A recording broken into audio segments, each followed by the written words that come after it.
Welcome to Planet Ayurveda. नमस्कार जी, planet Ayurveda आप आए हैं, इस मकसद से आए हैं कि यहाँ से हील होके जाएंगे।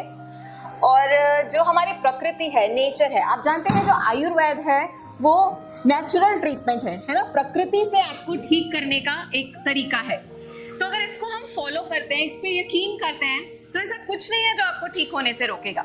बस आपको प्रॉपर गाइडेंस जो भी डॉक्टर देंगे, जो भी सलाह डॉक्टर देंगे, चाहे वो दवाई को लेकर है, चाहे वो आपके लाइफस्टाइल को लेकर है, चाहे वो आपकी डाइट को लेकर है, उस पर आपने पूरा ध्यान देना है। और कहीं भी कोई समस्या आती है तो तुरंत हमें कॉल करना है हमारे हेल्पलाइन नंबर्स पे और डॉक्टर से बात कर लेनी है। अपने आप से कुछ डिसाइड नहीं करना है कि चलो देखा जाएगा, खा लेते हैं, है ना। कई बार हमारी छोटी छोटी गलतियां हमें बड़ा भुगतान करने को मजबूर कर देती हैं, तो ऐसे मिस्टेक्स से हमें दूर रहना है। प्लस यकीन रखना है कि अब जब हम आयुर्वेद तक, प्लानेट आयुर्वेदा तक पहुंच गए हैं, डॉक्टर की सलाह ले लिए, तो हम ठीक भी जरूर हो जाएंगे। जब यहाँ ये दिमाग को हम अपने हिसाब से चलाना शुरू करेंगे ना, इसको सेटल करेंगे और इसको बताएंगे कि हाँ आप ठीक हो सकते हैं, तो ये भी हमारे हिसाब से चलना शुरू कर देगा। ठीक है जी। तो डॉक्टर शिवानी है हमारे साथ, ये आपको थोड़ा सा गाइड करेंगे कि डाइट को आपको किस हिसाब से लेकर चलना है कि आपकी बीमारी आपसे कोसों दूर चली जाए और कभी आपकी लाइफ में आपको परेशान ना करे। ठीक है जी। और इनके बाद आपके कोई भी सवाल होंगे डाइट को लेकर या अपनी डिजीज को लेकर, तो आप डॉक्टर शिवानी से पूछ सकते हैं। ठीक है जी। नमस्कार सभी को। आयुर्वेद का सबसे बेसिक कंसेप्ट जो है वो है निदान परिवर्जन। मतलब कि जो भी कारण आपकी बीमारी को बढ़ा रहे हैं उन सबको एब्सटेन करना, उन सबको छोड़ना। ठीक है। तो उससे हमने सबसे पहले उसको रिमूव करना है अपनी रूटीन से। ठीक है। तो वो हम कैसे करेंगे? आपको कैसे पता चलेगा कि ये चीज़ें मेरी डाइट को जो है वो ख़राब कर रही हैं या मेरी रूटीन को ख़राब कर रही हैं, जिससे आपकी डिसीज़ जो है वो पैदा हो रही है? किसी को भी कुछ कोई जानता है कि मेरी बीमारी का क्या कारण है, कि कैसे होगी? सिम्टम्स बढ़ जाएंगे। पर इनिशियली क्या होता है कि हमें कुछ सिम्टम्स आते भी नहीं है। ठीक है। अब जैसे किसी को बीपी का पेशेंट है कोई, तो उसको तो इतने साल तक पता ही नहीं चलेगा कि बीपी है, ब्लड प्रेशर बढ़ना शुरू हो गया है, क्योंकि वो तो बहुत ही लंबा प्रोसेस है। तो वहाँ पे सबसे इम्पॉर्टेंट रोल जो है वो हमारी डाइट का आता है, हमारे लाइफस्टाइल का आता है। हम क्या खा रहे हैं, कैसे खा रहे हैं, कब खा रहे हैं, कितना खा रहे हैं, राइट टाइम पे राइट फूड को लेना ही सबसे पहली जो है वो मेडिसिन है। ठीक है। तो सबसे पहला सिम्टम जो अर्ली स्टेज में आपको आएगा किसी भी बीमारी में, वो है आपकी डाइजेशन खराब होगी। आपको सबसे पहले यही फील होगा कि मेरा पेट अच्छे से साफ नहीं हुआ, खाना नहीं पच रहा है, भारीपन लग रहा है, चाहे आप किसी भी चीज़ के पेशेंट हों। लेकिन इनिशियली आपको ये लगता है, लेकिन हमें लगता है ये बहुत नॉर्मल सी चीज़ है और इसको तो हम वैसे ही ठीक कर लेंगे, है ना। तो हम उसके लिए कुछ होम रेमेडीज़ करते हैं, कुछ करते हैं, लेकिन वो नहीं ठीक होता। लेकिन हम उस चीज़ को करेक्ट नहीं करते जिसकी वजह से वो डाइजेशन जो है वो पुअर हुआ है। वो है हमारा फूड जो हम खा रहे हैं। ठीक है। और कैसे खा रहे हैं, तो वो सबसे ज़्यादा इम्पॉर्टेंट है। इसलिए बेसिकली जो पेशेंट्स होते हैं उनमें जो मेनली डाइट की चीज़ें अवॉइड करनी होती हैं, उसमें सबसे पहले है dairy products, citrus fruits, packed processed food, non vegetarian food. ठीक है। तो ये सारा जो खाना है, मिर्च मसाले वाला खाना, स्पाइसी फूड, ये सारा फूड जो है वो हमें अवॉइड करना रहता है। ठीक है। चाहे कोई भी बीमारी हो आपको, तो उसमें ये बेसिक, क्योंकि ये जो फूड्स हैं ये हैवी टू डाइजेस्ट हैं। ठीक है। तो आपकी बॉडी, अगर आपका डाइजेशन ऑलरेडी वीक है, तो आपको ऐसी डाइट लेनी है, ऐसा फूड लेना है जो कि हल्का हो पचने में और आपकी बॉडी जो है उसको आसानी से पचा पाए, ताकि इन फ्यूचर जब आपको कोई भी प्रॉब्लम हो तो आपको ये चीज़ पता रहे कि मुझे क्या चीज़ खानी है, कब खानी है और कैसे खानी है। ठीक है। उसके बाद जो सेकंड स्टेप आता है, सबसे पहले तो हमने रिमूव कर दिया खाने से क्या क्या चीज़ें हमें अवॉइड करनी है। दूसरा आता है रीस्टोर। अब हमें अपनी डाइजेशन को रीस्टोर भी करना है, तो उसके लिए हम कुछ होम रेमेडीज़ करेंगे, जैसे कि हम coriander, cumin, fennel tea, CCF tea जिसको बोलते हैं, उसको लेंगे। सौंफ, धनिया, जीरे का काढ़ा, तो उसको आप इंक्लूड कर सकते हो, उससे आपकी डाइजेशन जो है वो बेटर होगी। इसके अलावा आप सुबह उठ के एक छोटा सा जिंजर का स्लाइस और उसमें थोड़ा सा काला नमक डाल के उसको च्यू कर सकते हैं सुबह फ्रेश होने के बाद खाली पेट, तो उससे भी आपका जो डाइजेशन है वो बेटर होता है। ठीक है। तो तीसरा जो आता है रीबिल्ड हम करेंगे विद सम मेडिसिन और विद सम प्रैक्टिसेस जो हमने आपको बताई कि क्या चीज़ें खानी है, हल्का खाना खाना है, ठीक है, बाहर का कुछ नहीं खाना, मिर्च मसाले वाले खाने नहीं खाने हैं, ठीक है, तो वो सारी चीज़ें हम इंक्लूड करेंगे तो उससे, और साथ में कुछ मेडिसिन लेंगे, जैसे अगर किसी को कोई ऑटो इम्यून कंडीशन है तो उसके लिए वैसी मेडिसिन होंगी, है ना, हर किसी की बीमारी अलग है तो उसके लिए मेडिसिन जो है वो भी अलग रहेंगी, लेकिन कुछ बेसिक डाइट इंस्ट्रक्शंस हैं जो हमने आपको बताई वो सेम रहती हैं, ठीक है। तो इस तरीके से हम आयुर्वेद से अपने आप को ठीक कर सकते हैं। और अगर आप इनिशियल लेवल पे ही, मतलब अगर आप पहले ही, मान लो किसी को पता चला कि मेरी डाइजेशन वीक है, उसी टाइम पे अगर आप किसी आयुर्वेदिक एक्सपर्ट को, आयुर्वेदिक डॉक्टर को कंसल्ट करते हो तो इनिशियली आप अपनी बहुत बड़ी बीमारी को ठीक कर लोगे, क्योंकि आने वाले 5 साल के बाद हो सकता है कि वो बीमारी बहुत ज़्यादा क्रॉनिक हो जाए, है ना। लेकिन इनिशियल लेवल पे अगर हम डॉक्टर को दिखा लेंगे तो वो आपको कुछ रेमेडीज बताएंगे, कुछ दवाइयाँ दे देंगे जिससे आपकी डाइजेशन जो है वो बेटर हो जाएगी, और ये बता देंगे कि आपको क्या खाना है, कैसे खाना है, कब खाना है और कितना खाना है, ठीक है। अगर आप लोगों के कुछ सवाल हैं तो आप पूछ सकते हैं। हाँ जी, लिवर की स्पेसिफिक डाइट, लिवर की स्पेसिफिक डाइट ऐसी चीजें जो लिवर में मेनली ऑयली फ्राइड फूड, इसके अलावा जो भी ऑयली है, फ्राइड फूड है, पैक्ड फूड है, ज़्यादा शुगर इनटेक जो है वो नहीं करनी होती है, ठीक है, क्योंकि लिवर का जो मेन काम है वो फैट को मेटाबोलाइज करना है, ठीक है। तो फैट का मेटाबॉलिज्म जो है वो जब अफेक्ट होता है, जब हमारी डाइट में ज़्यादा फैट, ज़्यादा ऑयली फूड्स होते हैं तो हमें लिवर की समस्या आती है। और साथ में अल्कोहल इनटेक, किसी को अल्कोहल इनटेक की वजह से भी लिवर खराब होता है, और गलत टाइमिंग्स पे खाना खाते हैं, जो लोग ज़्यादा केन्ड पैक्ड फूड्स लेते हैं, जैसे ये कोल्ड ड्रिंक्स हो गई, सॉफ्ट ड्रिंक्स होगी, इनका इस्तेमाल ज़्यादा करते हैं, तो उन चीज़ों को भी जो है वो अवॉइड करना रहता है। और ज़्यादा शुगर इंटेक जो है वो हमने अपनी डाइट में नहीं करना होता। किसी को आर्थराइटिस है उसके लिए आप अगर किसी को आर्थराइटिस है तो उसमें हमें शुष्क खाने, ड्राई फूड्स जो हैं वो नहीं लेने हैं, ठीक है। उसमें आते हैं पंजेंट, बिटर और एस्ट्रिंजेंट टेस्ट, जिसमें कि कटु, तिक्त और कषाय रस वाली चीज़ें, ठीक है, जैसे कि करेला हो गया, ठीक है, जैसे कि अनार हो गया, ठीक है, जैसे कि ज़्यादा मिर्च मसाले हो गए, मिर्ची हो गई, वो पंजेंट टेस्ट है, तो वैसे फूड्स हमें अवॉइड करने हैं। अगर आप वैसा कुछ भी करेंगे, ज़्यादा ठंडी चीज़ें हो गई, वो भी वात को बढ़ाती हैं, तो आर्थराइटिस की दिक्कत जो है वो उससे बढ़ जाएगी। आपने देखा होगा सर्दियों में ये दिक्कत बढ़ जाती है आर्थराइटिस की, गर्मियों में इतनी नहीं होती, है ना, तो उसका कारण यही है। तो आप सर्दियों में क्यों बढ़ता, थायराइड भी सर्दियों में क्यों बढ़ता? इसी वजह से, ठीक है, बढ़ जाता है, हाँ, वात बढ़ जाता है।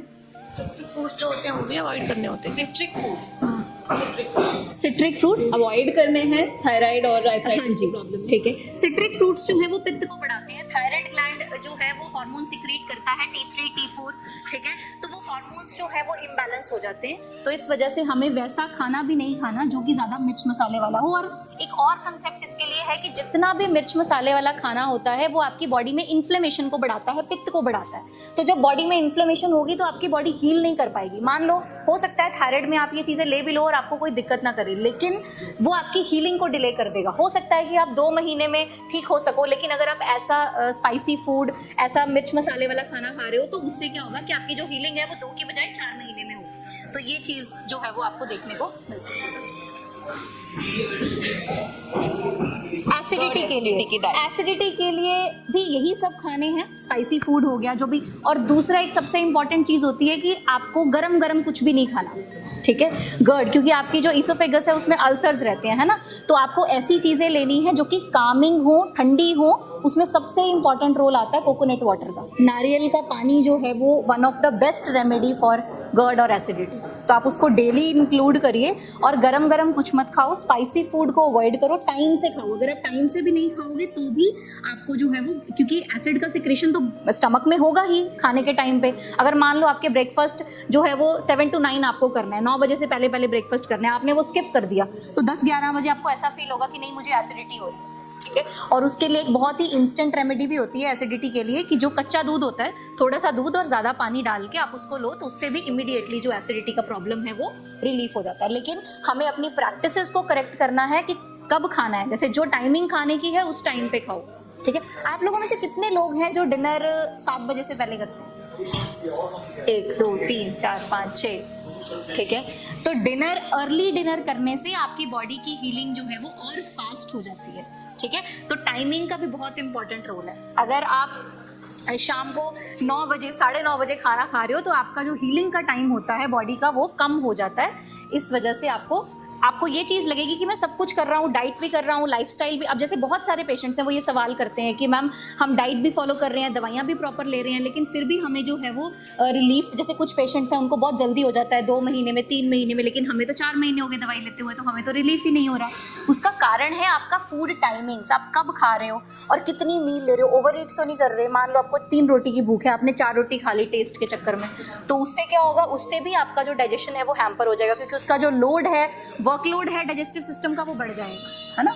तो इसलिए इस चीज़ का भी बहुत इंपॉर्टेंट रोल है। और जब आप टाइमली खाना खाते हो, डिनर्स टाइमली करते हो, तो आपकी बॉडी का जो हीलिंग टाइम है वो इनफ रहता है एंड आप जल्दी जो है वो रिकवर करते हैं। लेकिन ये ऐसी प्रैक्टिसेस हैं जो आपको इम्प्लीमेंट करनी चाहिए और हर एक डिसीज़ की हीलिंग में ये इंपॉर्टेंट रोल प्ले करती है।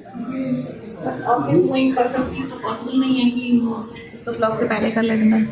ऑफिस गोइंग पर्सन के लिए पॉसिबल नहीं है, थोड़ा डिफिकल्ट है। डिफिकल्ट है, एग्जैक्टली डिफिकल्ट है, लेकिन उस चीज़ के ऑल्टर, अगर आपको हीलिंग चाहिए, मान लो आपको कोई प्रॉब्लम है, तो अगर आपको हीलिंग चाहिए तो आपको कुछ ना कुछ तो उसके लिए ऑल्टरनेटिव ढूंढना पड़ेगा कि आप जल्दी कर लो, 6 बजे कुछ स्नैक कर लो, या अपनी लंच मील जो है वो हैवी कर लो और शाम के टाइम पे कुछ थोड़ा सा खा लो और डिनर को फिर स्किप कर दो। क्योंकि अगर आप रात को 9 साढ़े 9 खाना खाओगे, फिर आपको ये चीज़ लगेगी कि नहीं यार मैं सब कुछ कर रही हूँ लेकिन फिर भी हीलिंग नहीं हो रही। और ऐसा बहुत सारे पेशेंट्स में होता है कि जैसे कुछ लोग वेट लॉस करते हैं, वेट लॉस जर्नी के लिए कुछ लोगों का वेट कम ही नहीं होता, कितनी रेमेडीज़ वो लोग कर लेते हैं, कितने नुस्खे कर लेते हैं, बट फिर भी उनका वेट लॉस नहीं होता। रीज़न इज़ इन्फ्लेमेशन, हीलिंग नहीं है बॉडी में। तो जब तक वो हीलिंग होगी नहीं तब तक पेशेंट जो है वो रिकवर नहीं कर पाएगा किसी भी बीमारी से। खाना खाने से पहले भी इतना डकार आती है, खाने के बाद भी आती है। हाँ, क्योंकि किस समय आप खाना खाते हैं? मैं सुबह 9 बजे से पहले ब्रेकफास्ट, 1:30 बजे लंच, 6 बजे खाना, 6 बजे डिनर। ठीक है।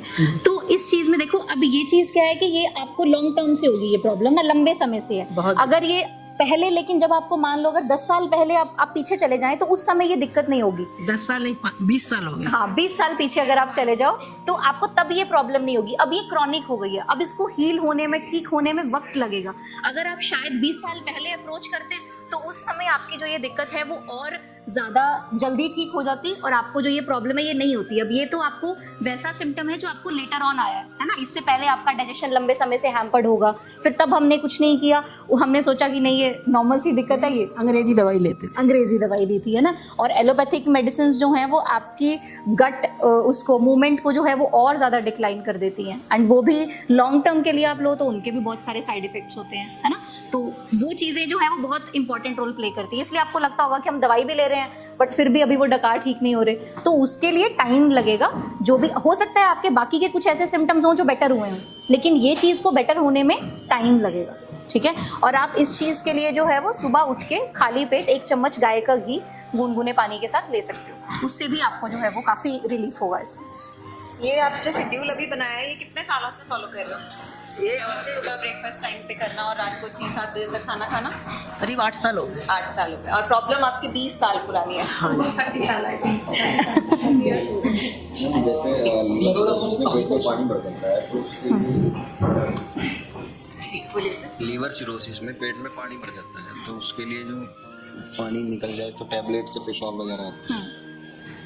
तो लिवर सिरोसिस के बाद जब एसाइटिस होता है वो उसकी कॉम्प्लिकेशन है। सबसे पहले फैटी लिवर होगा, फिर फाइब्रोसिस होगी, फिर सिरोसिस होगी, फिर उसके बाद आपको एसाइटिस देखने को मिलेगा, वो भी लंबे समय के बाद। मान लो अगर किसी को पिछले 5 साल से सिरोसिस है, फिर उसके बाद आपको एसाइटिस देखने को मिलेगा, तो वो उसकी कॉम्प्लिकेशन है।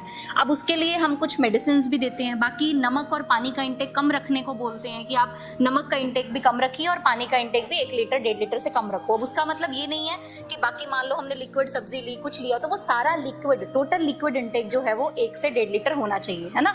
तो वो हम कर सकते हैं। और साथ में कुछ मेडिसिन हैं जैसे गोक्षुर है, पुनर्नवा है, हमारे पास वाटर एक्स टैबलेट्स हैं, तो वो हम देते हैं, ठीक है। तो वो वाली मेडिसिन से जो है वो एसाइटिस ठीक हो जाता है। लेकिन वही है कि ये क्रॉनिक प्रॉब्लम है, बहुत लंबे समय से है, तो इसके लिए भी आपको कुछ कंसिस्टेंट टाइम के लिए एक पर्टिकुलर डाइट, एक पर्टिकुलर लाइफस्टाइल जो है वो फॉलो करना पड़ता है। फिर उसके बाद ये चीज़ें ग्रेजुअली बेटर होती हैं। स्क्लेरोडर्मा की प्रॉब्लम है मैम उनको, तो उसके लिए पानी से उनको दिक्कत होती है। स्क्लेरोडर्मा जो है वो भी एक ऑटो इम्यून कंडीशन है जिसमें हमारी ही बॉडी हमारे ही स्किन सेल्स को जो है वो इरिटेट कर देती है, हमारी स्क्लेरोसिस हो जाती है, स्किन टाइटनिंग जो है वो हो जाती है। तरल पदार्थ जो भी है तरल पदार्थ वो खाती हूँ तो मतलब इधर फेंके जैसे सो नहीं पाती उससे। अच्छा, मतलब पानी अंदर नहीं जाता है, अंदर नहीं जाता है। जी जी, लिक्विड से प्रॉब्लम है बाहर स्किन पे भी और इंटरनली। क्योंकि स्किन टाइटनिंग हो जाती है, ठीक है, इस वजह से आपको जो है वो ये चीज़ डिफिकल्टी हो रही है, कुछ निगलने में जो है वो स्वेलो करने में प्रॉब्लम होगी, है ना। और ये चीज़ भी ठंड से बढ़ जाती है, जब ठंडा पानी आप टच करोगे तो यहाँ पे नीला नीला हो जाएगा, ब्लूइश डिस्कलरेशन हो जाएगी और लेटर ऑन फिर अल्सर्स बन जाते हैं, ठीक है। तो ये भी ऑटो इम्यून कंडीशन है जो कि लंबे समय से हमारी बॉडी में जब दिक्कत चल रही होती है फिर हमें आती है। तो इसके लिए भी कुछ मेडिसिन हैं, कुछ होम रेमेडीज़ हैं, कुछ डाइट है, जैसे हमने डाइट में आपको बताया है ना कि डेयरी प्रोडक्ट्स मत लो, सिट्रस फ्रूट्स मत लो, पैक्ड प्रोसेस्ड खाना मत लो, नॉन वेज का इंटेक कम रखिए, हल्का खाना खाइए जिससे कि आपकी बॉडी उसको पचा पाए और इन फ्यूचर जो आप मेडिसिन भी लें उससे भी आपकी बॉडी का जो हीलिंग है वो प्रॉपर। जो यूरिन इन्फेक्शन होता है ना और लोअर बेली में पेन वगैरह होता है उसका क्या रेमेडी है? यूरिन इन्फेक्शन और लोअर एब्डोमेन में पेन रहता है, उसके लिए क्या करते हैं? यूरिन इन्फेक्शन जो है उसके लिए सबसे बेस्ट रेमेडी है क्रेनबेरी जूस। क्रेनबेरी जूस आता है, उसको आप इंक्लूड कर सकते हो। एंड बेरीज़ को, जितनी भी बेरीज़ हैं, ब्लूबेरीज हो गई, स्ट्रॉबेरीज होगी, इनको आप किसी भी तरीके से अपनी रूटीन में इंक्लूड करिए। एंड वाटर इनटेक जो है वो अच्छा रखिए, ठीक है। और हाइजीन प्रॉपर मेंटेन रखो, ठीक है। जैसे जो आपके कपड़े वगैरह भी हैं वो भी आप धूप में सुखाइए ताकि जो भी कीटाणु हैं और माइक्रो ऑर्गेनिजम्स हैं वो किल हो जाए, ठीक है, धूप से। अब जैसे छाँव में या कई बार हम ठंड उसमें रखते हैं तो उससे भी जो है वो इन्फेक्शन जो है वो फैल रहा है। पेन ज़्यादा है अगर एब्डोमेन में तो फिर तो क्या? उसके लिए आप देखो वो यूटीआई की वजह से ही है, ठीक है। उसके लिए आप वाटर इनटेक अच्छा करोगे और ये रेमेडी करोगे उससे बेटर होगा। एंड उसके अलावा आप जो है वो गर्म पानी की जो बॉटल होती है उसका सेक आप देंगे तो उससे भी you will feel relief. And अजवाइन, सौंफ, धनिया, जीरा और अजवाइन थोड़ी सी डाल के उसका काढ़ा लोगे तो उससे भी जो एब्डोमिनल स्पाज्म आपको लोअर एब्डोमेन में हो रहा है वो बेटर होगा। और जैसे अजवाइन उसको बॉडी में वो हीट फील गर्म कुछ नहीं करेगी, नहीं आप उसको सोक करके लोगे, कोई इशू नहीं करेगी। जब आप मिक्स करके लेते हो ना, जैसे अकेली अजवाइन लेंगे तो वो गर्म लगेगी, लेकिन अगर आप सौंफ, धनिया, जीरा ये सारी चीजें भी साथ में डाल रहे हो तो उसका इफेक्ट जो है वो एक कम्युलेटिव इफेक्ट आता है, सिंगल हर्ब के ऊपर बैलेंस हो जाता है। हाँ। और पानी का इंटेक और स्पाइसी फूड बिल्कुल मत लीजिए अगर आपको यूटीआई का रिकरेंट यूटीआई का इन्फेक्शन है। और कुछ पूछना है किसी को? पूरा बॉडी में अकड़न रहती है, स्टिफनेस, हाँ। वो एज की वजह से मैम, थोड़ा एज रिलेटेड भी ये चीज़ होती है, ठीक है। जैसे मैंने आपको पहले बताया कि आप 1 चम्मच गाय का घी इंक्लूड करिए तो उससे भी आपकी बॉडी में जो वात है वो बैलेंस होगा, क्योंकि हमारी एज के अकॉर्डिंग हमारी बॉडी में वात पित्त कफ का जो है वो चलता है, ठीक है। जब हम इसमें बच्चे होते हैं तो उस टाइम पे हमारी बॉडी में कफ का जो है वो प्रीडोमिनेंस रहता है। जब हम यंग एज में आते हैं तो उस टाइम पे पित्त का प्रीडोमिनेंस देता है, लेकिन जब हम 50s के बाद ओल्ड एज में जाना शुरू करते हैं तो वात का प्रीडोमिनेंस होता है। तो आप देखिए हर ओल्ड एज पर्सन को जो है वो जॉइंट इश्यूज, पेन, दर्द, स्टिफनेस, सुबह उठ के तो वो प्रॉब्लम्स जो है वो रहती हैं कानों में, ये भी वात की वजह से, ठीक है। इसके लिए आप जो है वो थोड़ा एक लहसुन का क्लोव और सरसों का तेल थोड़ा सा गर्म करके अच्छे से कॉटन से उसको 2-3 बूंद कान में डालो डेली, तो उससे भी जो है वो वात बैलेंस होगा। एंड ये डेली करने वाली प्रैक्टिसेस हैं, इससे कोई भी आपको ऐसा इफेक्ट या कोई भी नुकसान जो है वो नहीं होगा। तो और गाय का घी भी अगर आप लेंगे तो उससे भी आपकी जो बॉडी है वो बैलेंस हो जाएगी। अगर कान ऑलरेडी वो ड्राई नहीं है, थोड़ा अंदर से गीला रहता है, कोई इशू नहीं है, आप डाल सकते हो। आपके सवालों के जवाब मिल गए होंगे और अभी काफ़ी क्लैरिटी आ गई होगी माइंड में। और मैं उम्मीद करती हूँ कि जो भी आप यहाँ से सीख के, सुन के, समझ के जा रहे हैं उसे अप्लाई ज़रूर करेंगे, ठीक है। अगर लाइफ में उतारा नहीं उस चीज़ को तो कोई फ़ायदा नहीं है। रिजल्ट्स आपको तभी देखने को मिलेंगे जब आप ये चीज़ें फॉलो करेंगे, ठीक है जी। और यहाँ से जब जाएंगे तो मेडिसिन, पॉजिटिविटी और ये सारी इंस्ट्रक्शंस लेके जानी है, अप्लाई करना है और बिल्कुल स्वस्थ कर लेना है अपने आप को, ठीक है जी। Thank you so much. Thank you. www.planetayurveda.com पर जाएं और वहाँ पे हमारे जो कंसल्टेंट्स हैं पूरे वर्ल्ड से हमारे पास पेशेंट्स जो है कंसल्ट करते हैं आयुर्वेद के रिलेटेड। हमारे MD आयुर्वेदा डॉक्टर्स हैं जो कि व्हाट्सएप वीडियो कंसल्टेशन के थ्रू आपको कंसल्टेशन देते हैं और आप ऑनलाइन अपॉइंटमेंट बुक कर सकते हैं और अपने जो फ्रेंड्स हैं, जो फैमिली के लोग हैं, उनको आप बता सकते हैं। लिवर, किडनी, लंग्स, स्किन, दिल, पेट, घुटने, सिर, पैर या बॉडी के किसी भी पार्ट से जुड़ी हो कोई भी समस्या अभी कॉल या व्हाट्सएप करें और घर बैठे समाधान पाएं 6209123456 पर। हाँ जी, अब सब बीमारियों का इलाज है बहुत आसान। आपकी सेहत से जुड़ी हर समस्या का समाधान मिल रहा है घर बैठे। अब आप दुनिया के किसी भी कोने से टॉप प्लैनेट आयुर्वेदा एक्सपर्ट से ऑनलाइन बात करें, परामर्श लें और दवा की भी करवाएं होम डिलीवरी। हेल्थ प्रॉब्लम्स कोई भी हो, सोल्यूशन सिर्फ एक, www.planetayurveda.com। पूरे प्लैनेट की सेहत का नंबर 1 साथी।